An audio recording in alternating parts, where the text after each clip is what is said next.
Haleluya. Selamat pagi saudara-saudara yang dikasihi oleh Tuhan. Mari sama-sama kita kembali merenungkan firman Tuhan. Masih dalam bagian tema peranan Roh Kudus dalam kehidupan orang-orang yang percaya. Di dalam kitab Wahyu pasal yang ke-12 kita melihat firman Tuhan. Pada ayat yang ke-13 kita membaca demikian. Dan ketika naga itu sadar bahwa ia telah dilemparkan di atas bumi, ia memburu perempuan yang melahirkan anak laki-laki itu. Kepada perempuan itu diberikan kedua sayap dari burung nasar yang besar, supaya ia terbang ke tempatnya di padang gurun, di mana ia dipelihara jauh dari tempat ular itu selama 1 masa dan 2 masa dan setengah masa. Saudara-saudara yang dikasihi oleh Tuhan, ini adalah sebuah nubuatan, satu nubuatan tentang apa yang akan terjadi di dalam dunia. Kalau kita membaca mulai dari ayat 1, saudara-saudara, penglihatan yang dilihat oleh Rasul Yohanes tentang seorang perempuan yang mengandung, disebutkan, tampaklah suatu tanda besar di langit, seorang perempuan berselubungkan matahari, bulan di bawah kakinya, dan sebuah mahkota dari 12 bintang di atas kepalanya. Ia sedang mengandung dan dalam keluhan dan penderitaannya hendak melahirkan, ia berteriak kesakitan. Saudara-saudara, kita percaya ini adalah gambaran dari gereja di akhir zaman. Gereja yang menikah atau bersatu, menyatu dengan Yesus Kristus. Pernikahan gereja dengan Kristus akan terjadi penyatuan antara Kristus dan gereja. Tetapi disebutkan gereja itu yang digambarkan seperti seorang perempuan yang mengandung, saudara-saudara, sedang dalam penderitaan yang begitu besar. Seperti seorang ibu yang hendak melahirkan. Seperti seorang ibu yang hendak melahirkan, lalu kemudian ada ancaman dari si setan, ada ancaman dari si iblis yang dia sudah dilemparkan dari sorga, dia sudah dipaksa turun dari sorga. Sampai saat ini setan rupanya masih bisa naik turun ke sorga. Itu kisah yang seperti yang kita baca di dalam kitab Ayub, saudara-saudara. Dia ke sorga untuk mendakwa orang-orang percaya, untuk mendakwa kita di hadapan Allah. Tetapi pada waktunya dia akan dilemparkan dari sorga. Dia tidak diizinkan lagi naik ke sorga, dan dia dilemparkan ke bumi. Disebutkan maka naga itu, setan, iblis itu akan mengejar gereja Tuhan, akan berusaha menyiksa, menghancur luluhkan gereja Tuhan. Tetapi apa yang terjadi? Firman Tuhan berkata, ayat yang ke-14, kepada perempuan itu diberikan kedua sayap dari burung nasar yang besar, supaya ia terbang ke tempatnya di padang gurun, di mana ia dipelihara jauh dari tempat ular itu selama 1 masa dan 2 masa dan setengah masa. Kepada perempuan itu, sekali lagi ini adalah sebuah gambaran. Nubuatan ini adalah sebuah gambaran. Diberikan kedua sayap burung nasar yang besar. Ada 2 sayap burung nasar. Saudara-saudara, burung nasar juga seringkali menggambarkan orang-orang percaya, anak-anak Tuhan. Mari kita lihat saudara-saudara, gambaran burung nasar yang dialamatkan, disematkan kepada anak-anak Tuhan, kepada kaum Israel, kepada saya dan saudara.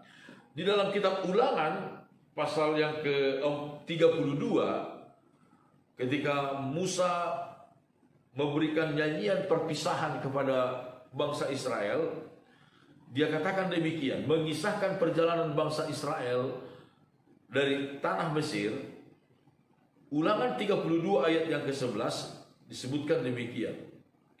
Laksana Raja Wali menggoyang bangkitkan isi sarangnya, melayang-layang di atas anak-anaknya, mengembangkan sayapnya, menampung seekor, dan mendukungnya di atas kepaknya. Demikianlah Tuhan sendiri menuntun dia, dan tidak ada Allah asing menyertai dia. Ketika bangsa Israel dalam perjalanan itu, saudara-saudara, digambarkan di sini seperti anak-anak raja wali yang mana sarangnya itu dibongkar habis oleh induknya. Siapakah induknya itu? Tuhan sendiri. Tuhan sendiri yang sengaja membongkar kenyamanan, rasa zona nyaman mereka, melatih mereka untuk terbang, saudara-saudara. Melatih mereka untuk terbang. Jadi intinya di sini kita melihat bagaimana anak-anak Tuhan, orang Israel itu digambarkan seperti anak-anak raja wali. Kita lihat satu ayat lagi di dalam kitab Nabi Yesaya pasal 40 ayat 31.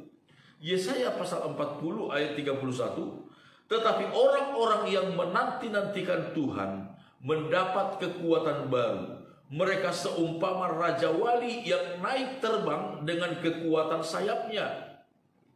Mereka berlari dan tidak menjadi lesu. Mereka berjalan dan tidak menjadi lelah. Orang-orang yang menanti-nantikan Tuhan, orang yang mengikatkan diri, bersekutu dengan Tuhan, itu digambarkan di sini mendapatkan kekuatan seperti raja wali. Jadi sekali lagi kita melihat ada dua ayat yang memberikan kepada kita gambaran, menyematkan raja wali, menggambarkan orang-orang percaya, anak-anak Tuhan. Nah, di sini kita lihat tadi di dalam kitab Wahyu pasal yang ke-12 itu, kepada perempuan itu diberikan 2 sayap burung nasar, burung raja wali yang besar. Dengan kekuatan kedua sayap itu, perempuan itu, gereja, terbang ke tempatnya di padang gurun. Terbang ke tempatnya di padang gurun. Apakah kedua sayap burung nasar itu, saudara-saudara? Menggambarkan apa? Saudara-saudara, kita tahu, kita percaya, nah, ini adalah menggambarkan tentang 2 kekuatan Allah yang besar, yaitu firman Allah dan Roh Kudus, saudara-saudara. Kekuatan firman dan Roh Kudus. Saudara-saudara, gereja harus seimbang dalam kedua hal ini. Kita sebagai orang Kristen harus seimbang antara kebenaran firman dan kekuatan Roh Kudus. Mengandalkan firman dan Roh Kudus. Kalau salah satu di antaranya tidak seimbang, kita bisa salah, saudara-saudara. Kita bisa salah. Ada orang yang begitu selalu mengandalkan, menghafal ayat-ayat Alkitab, tetapi mengabaikan peranan Roh Kudus dalam hidupnya.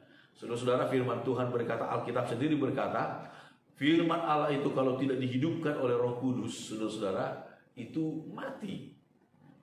Itu mati adanya. Tetapi sebaliknya juga ada orang yang begitu getol, sedikit-sedikit berbicara tentang Roh Kudus, apa-apa berbicara tentang Roh Kudus, tetapi mengabaikan firman. Ini bisa menjadi sesat, saudara. Sekali lagi, ini bisa menjadi sesat. Kita bisa menjadi sesat.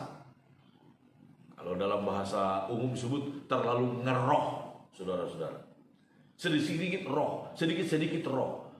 Harus seimbang antara kebenaran firman dan peranan Roh Kudus, kuasa Roh Kudus. Dan harusnya ini saling melengkapi, saling mendukung, saudara-saudara, antara kuasa firman dan Roh Kudus. Sekali lagi, saudara-saudara, kalau kita hanya menitik beratkan pada satu aspek saja, aspek Roh Kudus atau aspek firman, seperti seekor burung dengan hanya satu sayap, tidak mungkin bisa terbang. Tidak mungkin bisa terbang. Tetapi kalau keduanya kita dipenuhi, saudara-saudara, kita penuh dengan firman, kita penuh dengan Roh Kudus, maka kita akan menjadi seperti burung raja wali yang perkasa, yang naik terbang, mengalahkan kecepatan iblis, mengalahkan kekuatan iblis yang berusaha untuk menghancur luluhkan orang-orang percaya di akhir zaman. Saudara-saudara, sekali lagi, kita mutlak memerlukan kuasa Roh Kudus. Kita juga mutlak memiliki keseimbangan antara firman dan Roh Kudus. Ingat, saudara-saudara, kita tetap harus seimbang di dalam Alkitab ini. Firman Allah dan kekuatan Roh Kudus harus seimbang. Dua-duanya harus ada di dalam diri kita. Dua-duanya harus memenuhi hati dan pikiran kita. Biarlah firman dan Roh Kudus yang akan terus menuntun kita, membawa kita terbang bersama dengan Tuhan, saudara-saudara. Terbang mengalahkan kekuatan iblis. Walaupun di tengah-tengah penderitaan, seperti dikatakan, digambarkan di dalam ayat 1 dan ayat 2 kitab Wahyu 12. Di tengah-tengah penderitaan yang begitu hebat, karena ulah dari si iblis, ulah dari si setan, si ular tua disebutkan di sini. Tetapi gereja Tuhan yang dewasa, yang penuh dengan firman dan Roh Kudus, akan terbang mengatasi segala penderitaan itu. Tuhan memberkati kita semuanya. Amin.